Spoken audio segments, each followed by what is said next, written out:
नमस्कार मित्रों, आज हम आपको रामायण कालीन जो अस्त्र शस्त्र थे, उनका वर्तमान स्वरूप क्या है, यह बताने जा रहे हैं। यह बहुत कम लोगों को मालूम है। इस विश्व में जितने भी हथियार हैं, उनका मूल आधार ऋग्वेद का जो उपवेद धनुर्वेद है, वह है। यहाँ तक कि रामायण और महाभारत काल के भी जो अस्त्र शस्त्र थे, वह सब धनुर्वेद पर आधारित रहे हैं। कहा गया है कि ऋषि दर्शनात्, हमारे जो वैदिक ऋषि हैं वही विश्व के प्रथम वैज्ञानिक हैं, प्रथम चिंतक हैं, प्रथम कवि हैं। ऋषि वह है जो देखता है, जो सत्य को देखने का कार्य करता है, जो सत्य को पहचानने का कार्य करता है, जो सत्य का आविष्कार करता है, वह ऋषि कहलाता है। साथ ही इस विश्व के जीवन और जगत के जो नियम हैं, जो कुछ दृश्य और अदृश्य नियम हैं, जो गोचर और अगोचर नियम हैं, उन नियमों का जो संधान करता है, उसके पीछे के सत्य का जो संधान करता है, जो उस सत्य का दर्शन करता है और दर्शन करवाता है, वह ऋषि कहा गया है। इसलिए चराचर जगत के कल्याण की कामना करने वाला जो है, वह ऋषि माना गया है। और हमारे वैदिक ऋषि जो हैं, यही विश्व के प्राथमिक वैज्ञानिक माने जाते हैं। अगर भारत के प्राचीन काल के वैज्ञानिकों की चर्चा करें, जिनके कारण भारत ने शून्य से अनंत तक की जो खोज की है, पूरे ब्रह्मांड के रहस्य का उद्घाटन किया है, तो वह इन्हीं वैज्ञानिकों के कारण, इन्हीं ऋषियों के कारण संभव हुआ है। जब हम रामायण कालीन वैज्ञानिकों की चर्चा करते हैं और उनकी जो वेधशालाएं थी, जहाँ वे वैज्ञानिक आविष्कार करते थे, जो शोध केंद्र थे, जहाँ अस्त्र शस्त्रों का आविष्कार होता था, उनका प्रशिक्षण दिया जाता था, तो उनमें जो पहला आश्रम आता है, वह महर्षि वशिष्ठ का था, जो सरयू नदी के तट पर स्थित था। इसी प्रकार से दूसरा महत्वपूर्ण आश्रम राजर्षि विश्वामित्र का था, जो कौशिकी नदी के तट पर था, जो मगध प्रांत में पड़ता है। महर्षि वाल्मीकि तमसा व गंगा के निकटवर्ती तट पर आश्रम बना करके रहते थे। इसी प्रकार से जो ऋषि भरद्वाज हैं, उनका आश्रम जो है प्रयाग में था। और सांख्याचार्य जो कपिल मुनि माने जाते हैं, इनका आश्रम या इनकी वेधशाला उत्कल प्रांत में थी। ऋषि वामदेव नर्मदा के उद्गम स्थल पर उनका आश्रम था, रहते थे। और महर्षि अगस्त्य का जो अनुसंधान क्षेत्र था, उनकी जो वेधशालाएं थी, उनका जो आश्रम था, वह दंडकारण्य में था।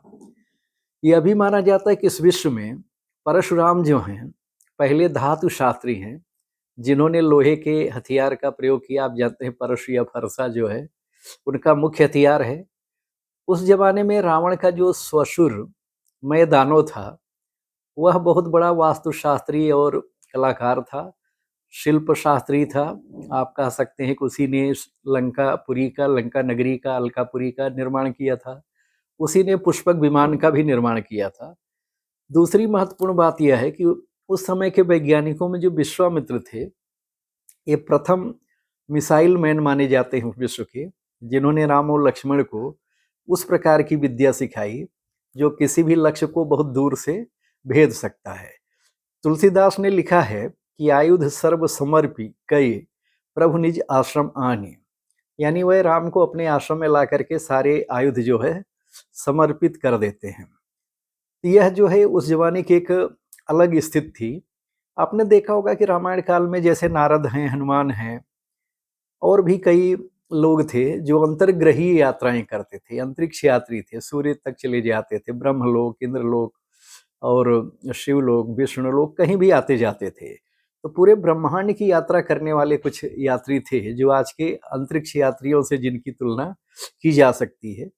इसी प्रकार से जब हम हथियारों की ओर बढ़ते हैं, तो विश्वामित्र ने राम और लक्ष्मण को जो अपनी मिसाइल तकनीक दी थी, उसके बल पर वह ताड़का एवं सुबाहु का वध करते हैं, जो प्रकारांतर से प्रक्षेपास्त्रों का या मिसाइलों का ही प्रयोग था। आज जिस प्रकार से हम मिसाइल को दूर से चला करके दूर बैठे शत्रु को नष्ट करते हैं, उसी प्रकार से ताड़का को राम ने दूर से मारा था। दूसरी बात यह है कि जिस बाण से राम ने मारीची को सत योजन का सागर पारा, जो तुलसीदास ने लिखा है कि उसको 100 योजन दूर समुद्र के किनारे यानी पंचवटी के पास जो है गिरा दिया था। तो वह इसलिए संभव था कि राम के पास जो आज की गाइडेड मिसाइल है वह थी और उसके माध्यम से उन्होंने जो है अपने बाण से उसको वहां पर गिरा दिया। लेकिन तुलसीदास ने भी लिखा है कि बिनु फर बाण राम ते ही मारा। तो उसको जिस बाण से मारा था वह मिसाइल विदाउट वारहेड थी, मतलब उसमें वारहेड नहीं लगा था, उस बाण में नोक नहीं थी, क्योंकि वह जानते थे कि भविष्य में जो है मारीच का उपयोग स्वर्ण मृग के रूप में हो सकता है। अतः जो है उन्होंने उसकी प्राण हत्या नहीं की। यह जो है उनकी एक प्रकार से दृष्टि थी जो आने वाले समय को देख सकते थे। एक बात जो और आज के अस्त्र शस्त्रों से तुलनीय है वह यह है कि रामबाण जो है वह जीपीएस निर्देशित गाइडेड मिसाइल है, जिसमें एक बार टारगेट फिक्स कर दिया गया तो अपने लक्ष्य को वेध करके अपने टारगेट को नष्ट करके ही जो है रुकने वाली है। इस दृश्य से जो है इसकी तुलना जो है आज की जा सकती है।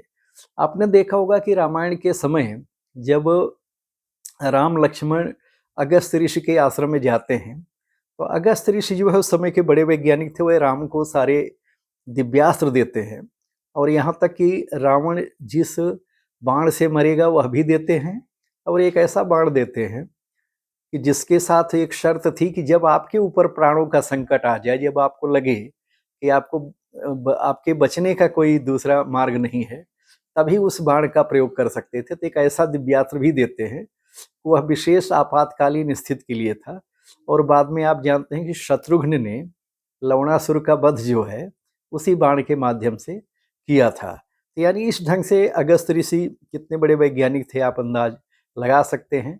आपने बहुत ध्यान से देखा होगा, सुना होगा, पढ़ा होगा कि जब शूर्पणखा की नाक कटने के बाद वह खरदूषण और त्रिशिरा के पास जाती है और वह शूर्पणखा को आगे करके पूरी सेना के साथ राम पर आक्रमण करते हैं, तो बहुत बड़े पैमाने पर अस्त्र शस्त्रों से राम के ऊपर वह आक्रमण करते हैं।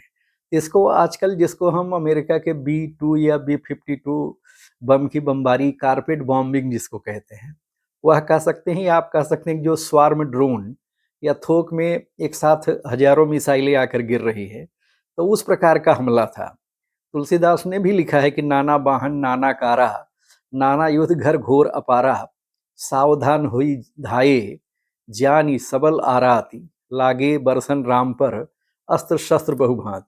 यानी एक साथ सैकड़ों हजारों की संख्या में जब बाण गिर रहे, अस्त्र शस्त्र गिर रहे हैं, तब जाकर के जिस डिफेंस सिस्टम का, जिस एयर डिफेंस सिस्टम का प्रयोग होता है, तुलसीदास ने उसकी चर्चा की कि तिनके आयुध तिलसम करी काटे रघुवीर। यानी राम ने जो है तिनके के समान जो है उनके सारे हथियारों को नष्ट कर दिया। यह जो है एक बहुत बड़े आक्रमण को, मान लीजिए हजारों की संख्या में मिसाइलें, विमान और ड्रोन हमला शत्रु ने किया है, तो उसको मार गिराने के लिए जो भारत ने अपना प्रत्यक्ष ऊर्जा निर्देशित हथियार इंद्र के वज्र से प्रेरणा लेकर के बिजली का हथियार बनाया है, जिसका नाम काली 5000 है, काली 10,000 है। हमने काली 30 से लेकर काली 10,000 तक बनाया है। उसमें काली 100 है, काली 500, काली 1000, काली 3000, काली 5000 और काली 10,000। इसके माध्यम से हम थोक में आने वाली मिसाइलों को और ड्रोन को नष्ट कर सकते हैं। तो यह एक प्रकार से उसी ढंग का हथियार था। राम ने के पास उस प्रकार की क्षमता थी। आज डीआरडीओ और बीएआरसी ने मिलकर, जिसको हम काली का मतलब किलो एम्पियर लाइनर इंजेक्टर है, इसके द्वारा लेजर जैसी अद्भुत बीम निकलती है जो शत्रु की हजारों मिसाइलों, विमानों, ड्रोन और उपग्रहों तक को नैनो सेकंड में नष्ट कर सकती है। इसीलिए भारत ने अब तक काली 80, काली 200, काली 1000, काली 5000 और काली 10,000 के प्रोटोटाइप बनाए हैं। और 2014 में माना जाता है कि भारत ने अपनी सेनाओं को काली 5000 के बेड़े को शामिल करने के लिए अनुमति दे दी थी। कुछ हथियार जो रामायण काल के हैं और महाभारत काल के हैं, रामायण काल में पहले आते हैं, महाभारत काल में बाद में आते हैं। ये ध्यान रखिए कि सारे अस्त्र शस्त्र जो हैं ये सब धनुर्वेद से ही निकले हैं। मूल आधार धनुर्वेद है। धनुर्वेद जो है भारतीय अस्त्र शस्त्र विद्या की पहली सैद्धांतिकी है, उसका सैद्धांतिक ग्रंथ है। अगर इन अस्त्र शस्त्रों की आज के हम बड़े हथियारों से तुलना करें, जैसे ब्रह्मास्त्र जो है, आज भी कहा जाता है कि ब्रह्मास्त्र चला दिया, यह इनका ब्रह्मास्त्र है। तो ब्रह्मास्त्र एक प्रकार के आज के परमाणु बम से तुलनीय है। ब्रह्मास्त्र और आज के परमाणु बम में जो फ़र्क है कि हमारे ऋषियों ने, धनुर्वेद के रचयिता ऋषियों ने ऐसी विद्या सिद्ध कर ली थी कि ब्रह्मास्त्र को हम विध्वंसक भी बना सकते थे, उससे पूरी सेना, पूरा शहर, पूरा देश नष्ट कर सकते थे और उससे हम एक व्यक्ति को भी मार सकते थे। उसको नए-नए तकनीक में रूपांतरित कर चुके थे। लेकिन आज का वैज्ञानिक परमाणु बमों की जो विध्वंसक क्षमता है, उसको छोटा नहीं कर पाया, उसको लघुतम नहीं कर पाया है, उसको नैनो नहीं बना पाया है कि उसको एक खास ठिकाने को नष्ट करने के लिए उपयोग में लाया जाए। तो इस दृष्टि से उनकी तकनीक हमारी तकनीक से और भी ज़्यादा आगे थी। आपने एक हथियार की तुलना कई बार सुनी होगी, देखी होगी चर्चा, पाशुपतास्त्र जो शिव ने अर्जुन को दिया था। उस ज़माने में अर्जुन के पास पाशुपतास्त्र था और भीष्म के पास और परशुराम के पास। तो वह आज के हाइड्रोजन बम से उसकी तुलना हो सकती है। इससे बड़ा हथियार, जैसे हाइड्रोजन बम से बड़ा हथियार आज धरती पर नहीं है, ऐसे उस ज़माने में जो सबसे बड़ा हथियार, विध्वंसक हथियार होता था, उसका नाम पाशुपतास्त्र था। इसी प्रकार से जो उस समय का नारायणास्त्र है, वह आज के न्यूट्रॉन बम से तुलनीय है। तो उस समय के जो भी दिव्यास्त्र हैं, चाहे गरुणास्त्र हों, चाहे सर्पास्त्र हों, चाहे वायव्यास्त्र हों, पर्जन्यास्त्र हों, ये सब आज की मिसाइलों के अलग-अलग रूप हैं। राम-रावण युद्ध के समय आपको याद होगा कि अगस्त्य ऋषि स्वयं आते हैं और राम और लक्ष्मण को रावण के दिव्यास्त्रों से बचाने के लिए एक अदृश्य लेजर की दीवार बना देते हैं, जिससे दोनों सुरक्षित रहते हैं। तो उससे राम और रावण के बीच जब युद्ध चलता है, तो रावण जितने दिव्यास्त्रों का प्रयोग करता है, वो राम और लक्ष्मण को कोई क्षति नहीं पहुंचा पाते हैं। आपने देखा होगा कुछ समय सारे दिव्यास्त्र जो है मंत्र पढ़ करके प्रकट कर किए जाते थे, इसलिए उनको मंत्रपूत बाण भी कहते हैं। दिव्यास्त्र को प्रकट करना, फिर उनका संधान करना, एक प्रकार से आज जो मिसाइल लॉन्च की जाती है उसके लॉन्चिंग की उल्टी गिनती या कोडिंग है। आज जैसे कोडिंग का प्रयोग करके हम मिसाइल लॉन्च करते हैं, तो यह एक प्रकार से उस समय दिव्यास्त्रों को प्रकट करने और उनके संधान करने की एक विद्या थी। तो दोनों की तुलना हम इस ढंग से कर सकते हैं। आपने देखा होगा कि जो बड़े-बड़े योद्धा थे, रामायण काल में भी और महाभारत काल में भी, राम, लक्ष्मण, भरत, शत्रुघ्न, लव कुश, रावण सेना में जो रावण, मेघनाद से लेकर के प्रथम पंक्ति के जो योद्धा थे, इनके पास एक ऐसी तकनीक थी कि एक बाण चलाते थे तो हजारों बाण बन जाते थे। बाद में महाभारत काल में भी आपने देखा होगा कि अर्जुन, भीष्म, आचार्य द्रोण, कर्ण वगैरह के पास यह तकनीक थी। इसको आरवी तकनीक का मतलब multiple independently targetable re entry vehicle कहते हैं आजकल। जैसे हमने एक मिसाइल छोड़ी, ऊपर जाने के बाद वह कई मिसाइलों में रूपांतरित हो गई और अलग-अलग शहरों पर गिर करके उसने अलग-अलग शहरों को नष्ट किया, तो इसको एमआईआरवी तकनीक कहते हैं। भारत ने अग्नि 5 मिसाइल में यह तकनीक विकसित की है और हम लोग एक महेश्वरास्त्र बना रहे हैं, जो उससे भी ज़्यादा मिसाइलों में रूपांतरित हो सके। कम से कम 114 मिसाइलें उसमें से जाकर निकलें, उस प्रकार के अस्त्र-शस्त्र पर भी हम लोग काम कर रहे हैं। और हमने अभी जैसे भार्गवास्त्र बनाया है, एंटी ड्रोन सिस्टम, तो हम एक साथ एक मिसाइल छोड़ेंगे लेकिन वह 64 ड्रोन को एक साथ नष्ट कर सकती है। मतलब वह 64 रूपों में रूपांतरित हो जाएगी। यानी आप कह सकते हैं कि जो उस समय की तकनीक थी, वही तकनीक आज नए सिरे से हमारे सामने आ रही है। जो रामबाण था, यह मैंने जैसा कहा कि यह अमोघ शक्ति वाला था। जिम अमोघ रघुपति कर बाना, तुलसीदास ने लिखा। यह जीपीएस परिचालित, अचूक और लक्ष्य भेदी था। आजकल की मिसाइलें ऐसी ही हैं, चाहे हमारी ब्रह्मोस मिसाइल हो, जो जीपीएस निर्देशित होने के कारण किसी भी लक्ष्य को भेद सकती है। इसी प्रकार से हमारी पृथ्वी मिसाइल है, प्रलय है, प्रहार है, उसके बाद अग्नि 1 है, अग्नि प्राइम है, अग्नि 2 है, अग्नि 3 है, अग्नि 4 है, अग्नि 5 और अग्नि 6 पर काम चल रहा है। साथ ही हमने पनडुब्बी से छोड़ी जाने वाली मिसाइलें बनाई हैं, जिनमें के-15 है, के-4 है, जो 3500 किलोमीटर तक मार करने वाली क्षमता से युक्त है, और हम के-5, के-6, के-7 और के-8 पर भी काम कर रहे हैं, जो दुनिया के किसी भी कोने में नष्ट कर सके किसी भी टारगेट को। यानी ये जो तकनीक है, कहीं न कहीं उसी समय की तकनीक का एक आधुनिक रूप है। आप लोगों ने देखा होगा, अगर ध्यान से आपको आपके मस्तिष्क में बात आती हो या पढ़े होंगे, कि हनुमान जब लंका के लिए उड़ान भरते हैं, तो मैनाक पर्वत जो है, वह उन्हें विश्राम करने और तरोताजा होने के लिए प्रस्ताव देता है। तो वस्तुतः आप इसको ऐसा मान लीजिए कि वह भारतीय तटरक्षक दल अथवा नौसेना का एक एयरक्राफ्ट कैरियर था, एक युद्धपोत था, जिस पर हेलीकॉप्टर या विमान के उतरने और उसे ईंधन भरने की सुविधा दी जाती थी। इसके बाद चूंकि अंतर्राष्ट्रीय जल क्षेत्र आरंभ होता था, अतः वाल्मीकि ने लिखा है कि देवराज इंद्र ने मैनाक को पातालवासी जो पहाड़ था या पर्वत था उसको प्रकट होने के लिए कहा, और उन्होंने कहा कि जो पाताल में छिपे हुए असुर समूह हैं उनको नष्ट करने और उनको रोकने के लिए, उनके मार्ग में बाधा उत्पन्न करने के लिए उन्होंने मैनाक पर्वत को जो है समुद्र में एक प्रकार से स्थापित किया था। यह एक प्रकार से आप कह सकते हैं कि उस जमाने आज जैसे हम लोग समुद्र में राडार स्थापित करते हैं, समुद्र में पनडुब्बियां स्थापित करते हैं, युद्धपोत स्थापित करते हैं, तो यह एक प्रकार का आप कह सकते हैं पनडुब्बी रोधी मिसाइलों से युक्त, टारपीडो से युक्त युद्धपोत था, जो आने वाले हर खतरे को वहीं पर रोक सकता था। इसके बाद अगर आपको ध्यान में होगा, हनुमान जब और आगे बढ़ते हैं तो वाल्मीकि ने जिसे सिंहिका कहा है और तुलसीदास ने लिखा कि निश्चर एक सिंधु मह राही, करी माया नभ के खग गाही, गाही छाह सक सो न उड़ाही, यही विधि सदा गगनचर खाही। तो यह समुद्र में स्थापित एक प्रकार का राडार स्टेशन था, और उसके साथ जो पनडुब्बी रावण की संलग्न थी, वह न केवल आने जाने वाले राडार के माध्यम से सभी शत्रुओं की पहचान करती थी, अपितु वहीं सारे शत्रुओं को नष्ट भी कर देती थी, जिससे कोई भी लंका तक पहुंच न पाए, कोई परिंदा भी लंका तक न पहुंच पाए, पर न मार सके। यह एक प्रकार से रावण की सीमांत सुरक्षा थी। हनुमान सबसे पहले इसी सीमांत राडार स्टेशन एवं पनडुब्बी को नष्ट करते हैं, जिससे राम की सेना जब लंका की ओर बढ़े तो उसके मार्ग में कोई बाधा न आए। यह एक प्रकार से आप कह सकते हैं कि हनुमान की बहुत बड़ी दूरदृष्टि और उपलब्धि थी, जो आज के अस्त्र शस्त्रों से भी पूरी तरह से तुलनीय है। दूसरी महत्वपूर्ण बात है कि हनुमान नैनो टेक्नोलॉजी जिसे आज कहते हैं कि के सहारे अति सूक्ष्म रूप धारण करके लंका नगरी में प्रविष्ट होने का उपक्रम करते हैं।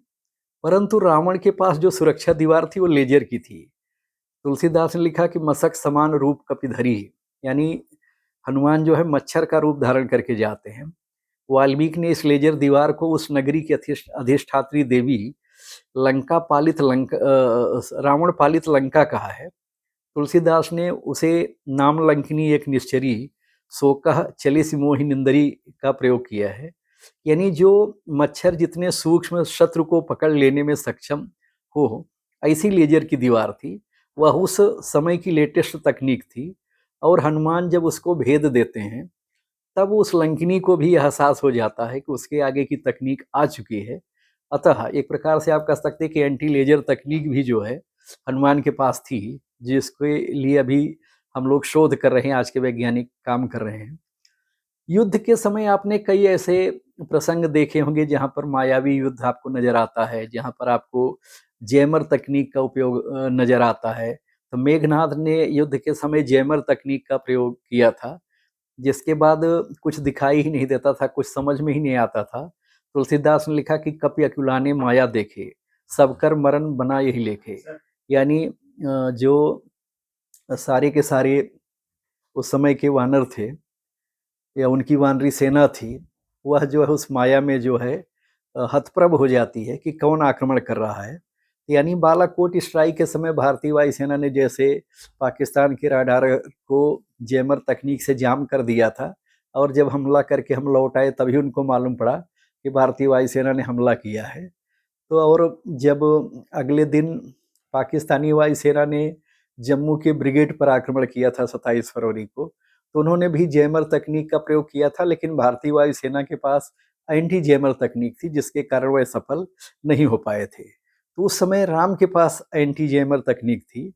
फलता तुलसीदास ने लिखा है कि एक बाण काटी सब माया, जिमि दिनकर हर तिमिर निकाया।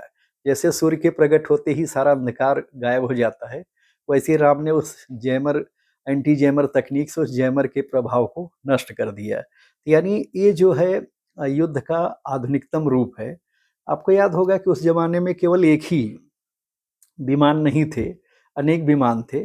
हनुमान संजीवनी बूटी लेने के लिए पहले जाते हैं, और रावण जो है कालनेमी को बाद में भेजता है और वह पहले पहुंच जाता है। तो यह इस बात का द्योतक है कि रावण के पास जो विमान था वो हनुमान के विमान से ज्यादा तीव्र गति वाला था। तो ये कैसे संभव था? तो इसके लिए ऋग्वेद में ही विमान के लिए दिव्य रथ का प्रयोग मिलता है। भृगु संहिता में जले नौकेव यानम स्याद भूमि यानम रथम स्मृतम आकाशे अग्नियानम च व्योमयानम तदेव ही। व्योमयान यानी विमान। ऋग्वेद में कहा गया, ऋग्वेद में जो विमान के बताए गए रूप बताए गए उनमें स्वचालित यान यानी विमान, अंतरिक्ष और समुद्र में चलने वाला यान, उसमें ऑटो पायलट तकनीक का भी प्रयोग है, और मनोवेग यान। आज भी विज्ञान वहां नहीं पहुंचा कि मन की गति से चलने वाला कोई विमान बन जाए, लेकिन उस समय यह तकनीक थी। जो महर्षि भारद्वाज हैं जिन्होंने यंत्र सर्वस्वम लिखा है, उसका एक बहुत बड़ा भाग जो है वैमानिक शास्त्र है, जिसकी महान गणितज्ञ बोधायन ने बड़ी सुंदर टीका लिखी है। तो बहुत कम लोगों ने इसका शायद अध्ययन किया होगा। भारद्वाज ने विभिन्न प्रकार की ऊर्जाओं से चलने वाले 8 प्रकार के विमानों का उल्लेख किया है। जैसे किस किस प्रकार की, आज जैसे पेट्रोल से ही विमान चलता है, लेकिन आप ये सोचिए कि उस जमाने में जिस तकनीक का प्रयोग था, तो उसमें कहा गया शक्युद्गम वर्गम, यानी विद्युत शक्ति से चलने वाला विमान। आज भी इस पर खोज चल रही है, अनुसंधान चल रहा है। दूसरा है भूतवाह वर्गम, महाभूतों से, क्षितिजल पावक गगन समीराय 5 महाभूत है, इनसे परिचालित विमान। फिर तीसरा उन्होंने बताया कि धूमयान वर्गम, वाष्प धूम्र से चलने वाले विमान, यानी वाष्प से आजकल यान चलते हैं, वह एक प्रकार से पेट्रोल के ज्वलन से जो उत्पन्न होता है, तो उस प्रकार की तकनीक वहां भी थी। फिर शिखोद्य वर्गम, पंचशिखी, शिखरिणी, शिखावती, कुदशिखी आदि वनस्पतियों के तेल से जो चलने वाले विमान थे, उसकी चर्चा ऋग्वेद में आई है। फिर वो अंशुवाहा वर्गम, यानी सूर्य किरणों की जो शक्ति है, जिसको आज सोलर एनर्जी कहते हैं, इस पर बहुत ज्यादा अनुसंधान चल रहा है। हम लोग सोलर एनर्जी का जमीन पर तो प्रयोग कर रहे हैं, लेकिन विमान चलाने में आज तक सफल नहीं हुए। इससे उस समय विमान चलते थे। फिर उन्होंने छठा बताया कि तारा मुखा वर्गम, यानी नक्षत्रों से झरने वाले जो रसमय पदार्थों की शक्ति है, वह भी बड़ी अद्भुत होती है और अंतरिक्ष में वो सौर ऊर्जा पैदा करती है, सौर तूफान लाती है, तो उससे भी चलने वाले विमान थे। फिर सातवां बताया गया कि मणिवाह वर्गम, वायु में जो उपस्थित उष्णता है वह विद्युत को यंत्र से पृथक करके जो वेग उत्पन्न होता है, उसकी गति से भी चलने वाले विमान थे। फिर अंतिम बताया उन्होंने कि मरुसखा वर्गम, वायु में जो शीतांग तथा उष्णांग होता है, जो गर्मी होती है, जो शीतलता होती है, इसकी आवृत्ति से जो वेग उत्पन्न होता है, उससे भी विमान चलते थे। इसके अतिरिक्त ऋषि भारद्वाज ने पारेस के भाप से भी चलने वाले विमान की चर्चा की है। जो पुष्पक विमान था वह पारे यानी मरमरी से ही चलता था। उसमें एक और तकनीक थी जो आज तक नहीं बन पाई है। उस विमान में इतना शक्तिशाली सेंसर लगा था कि जितने लोग बैठते थे उसमें एक सीट और क्रिएट हो जाती थी, बन जाती थी। एक सीट उसमें हमेशा खाली रहती थी कि अगर अचानक कोई व्यक्ति आ जाए तो उसके लिए वह जगह सुरक्षित रहे। विमानों के भेद की चर्चा जो भारद्वाज ने की है, उनमें उन्होंने मांत्रिक, तांत्रिक और कृतक की बात कही है। मांत्रिक यानी मंत्र शक्ति से चलने वाले विमान, जिनमें पुष्पक विमान था, भीष्म था, शंकर था, कुल मिलाकर 25 प्रकार के विमान मांत्रिक कहलाते थे, जो सतयुग से लेकर त्रेता युग तक प्रचलन में थे। इसके बाद तंत्र शक्ति से चलने वाले विमानों की चर्चा होती है, जो 56 प्रकार के थे। इनमें भैरव है, नंदन है, व्याप्रमुख है। ये सारे विमान जो है द्वापर युग तक प्रचलन में थे। पंचविंशनि मातृका पुष्पकानि भेदेन भैरवादि भेदा तंत्रिका षट पंचाशत शकुनागा पंचविंशत कृतका। आप लोगों में से आज भी पूरा विश्व यही मानता है कि जो राइट ब्रदर्स थे उन्होंने ही आधुनिक विमान का आविष्कार किया है, लेकिन ये बहुत कम लोग जानते हैं कि सन 1895 में मुंबई के गिरगांव चौपाटी पर महाराजा सयाजीराव गायकवाड़ तृतीय व न्यायमूर्ति महादेव गोविंद रांडे की भव्य उपस्थिति में शिवकर बापूजी तलपड़े ने अपने गुरु सुब्बाराव शास्त्री के निर्देशन में ऋषि भारद्वाज द्वारा विरचित बृहद वैमानिक शास्त्र आचार्य नारायण मुनि की विमान चंद्रिका तथा राजा भोज द्वारा रचित समरांगण सूत्रधार में वर्णित विधियों के आधार पर तरल पारे के ईंधन से उड़ने वाला एक मानव रहित विमान, जिसका नाम उन्होंने मरुत सखा रखा था, का निर्माण किया था। उसे 1500 फुट की ऊंचाई तक उड़ाया था, लेकिन उसे वह उतार नहीं पाए थे। डेक्कन हेराल्ड ने 16 दिसंबर 1999 में इस पर एक आलेख प्रकाशित किया था और इस प्रकरण की चर्चा उस अखबार में बहुत विस्तार से हुई थी। यहाँ तक कि लोकमान्य तिलक ने उस समय अपने केसरी में इस घटना का विस्तृत ब्यौरा दिया था और उन्होंने तलपड़े द्वारा निर्मित मरुसखा विमान का एक मॉडल जो है स्थापित करने का सुझाव दिया था। वह मॉडल आज जो है हिंदुस्तान एरोनॉटिक लिमिटेड में प्रदर्शनार्थ रखा हुआ है और आधुनिक युग का वह प्रथम विमान माना जाता है। पश्चिमी जगत में इसके 8 वर्ष के पश्चात ही राइट बंधुओं, जिनको हम बिलवर और बिला कहते हैं, ने 17/12/1903 में विमान उड़ाने का श्रेय प्राप्त किया था। रावण के पास युद्धक विमानों और समुद्री जलपोतों का विशाल भंडार था। उसके पास मिसाइलों और दिव्यास्त्रों का अकूत भंडार एवं निर्माण में लगी अनेक वेधशालाएं थी। रावण ने कुबेर से जिस पुष्पक विमान को छीन लिया था, उसी पर बैठकर वह सीता को अशोक वाटिका तक ले जाता है बैठाकर। लेकिन जब लक्ष्मण को शक्ति लगने के बाद हनुमान संजीवनी बूटी लेने के लिए द्रोण पर्वत जाते हैं, द्रोण पर्वत जो हिमालय पर है, तब रावण किसी दूसरे तीव्रगामी विमान से कालनेमी को वहां भेजता है। कालनेमी के विमान की गति हनुमान के विमान से काफी अधिक थी, तभी वह बाद में निकलकर भी हनुमान से पहले पहुंच जाता है। इसी तरह भरत जिस नंदी ग्राम में तपस्या कर रहे थे, वहां तक अयोध्या के राडार का असर कम हो जाता था, जिससे भरत ठीक से पहचान नहीं पाए कि यह कोई राक्षस है या हनुमान है। तो उन्होंने राक्षस समझ करके हनुमान पर बाण चलाया था कि निश्चर भरत देखा, भरत विशाल अति निश्चर मन अनुमान, बिनु फर सायक मार्यो चाप श्रवण लगितान। यानी इन्होंने भी मिसाइल विदाउट वारहेड, बिनु फर सायक यानी बिना नोक के बाण, अर्थात मिसाइल विदाउट वारहेड, बिनु फर सायक का अर्थ मिसाइल विदाउट वारहेड ही कहेंगे। तो हर प्रकार की मिसाइल के इंजन की शक्ति के अनुपात में ही उसमें आयुध लगाया जाता है। आज भी हर मिसाइल, हर प्रकार की मिसाइल का इंजन दूसरे वारहेड को नहीं स्वीकार कर सकता, उसको नहीं उठा सकता। तथा जब भरत हनुमान से कहते हैं कि चढ़ुमम सायक शैल समेता पठवों तो ही जहाँ कृपा निकेता, कि तुम मेरे बाण पर बैठ जाओ और तुरंत भगवान राम के पास यानी लंका में तुम्हें पहुंचा देता हूँ। तो हनुमान कहते हैं कि यह संभव नहीं है, क्योंकि हमारा और हमारे पहाड़ का जो वजन है उसको बाण नहीं उठा पाएगा। वो कहते हैं कि सुनि कप मम उपजा अभिमाना, मोरे भार चलहि किमि बाना। यानी इस ढंग से जो है हर वारहेड की क्षमता अलग होती है, वजन अलग होता है, इसलिए मिसाइल का हर इंजन उसे स्वीकार नहीं कर सकता।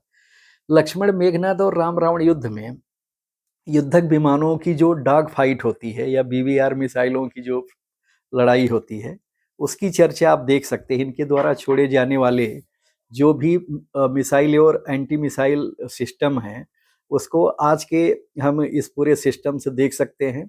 बाणों की जो वर्षा है वह बल्क मिसाइल अटैक अथवा स्वार्म ड्रोन अटैक से कहा जा सकता है या तुलना की जा सकती है। आप देख सकते हैं कि चूंकि राम रावण युद्ध जो था एक प्रकार से विश्व युद्ध ही था, उसमें तीनों सेनाओं का उपयोग हुआ था।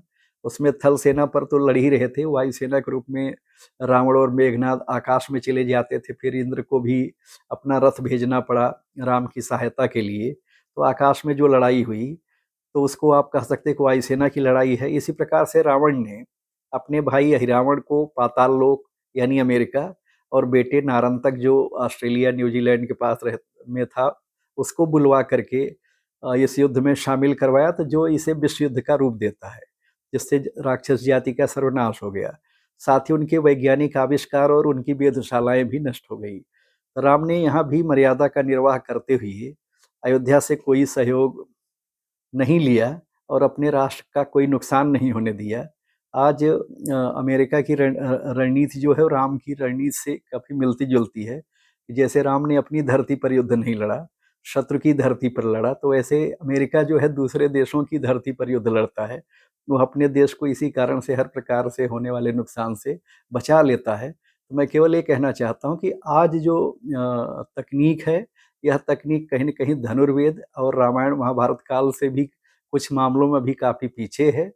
उस दिशा में हमारे वैज्ञानिक और लगातार अनुसंधान कर रहे हैं और विशेष करके हम अपने इन ग्रंथों की प्रेरणा से कुछ ऐसे मायावी और अद्भुत अस्त्र-शस्त्रों का निर्माण कर रहे हैं, जो आने वाले युद्ध की दशा और दिशा को बदल देंगे। धन्यवाद। जय हिंद, जय हिंदी, जय हिंद की सेना।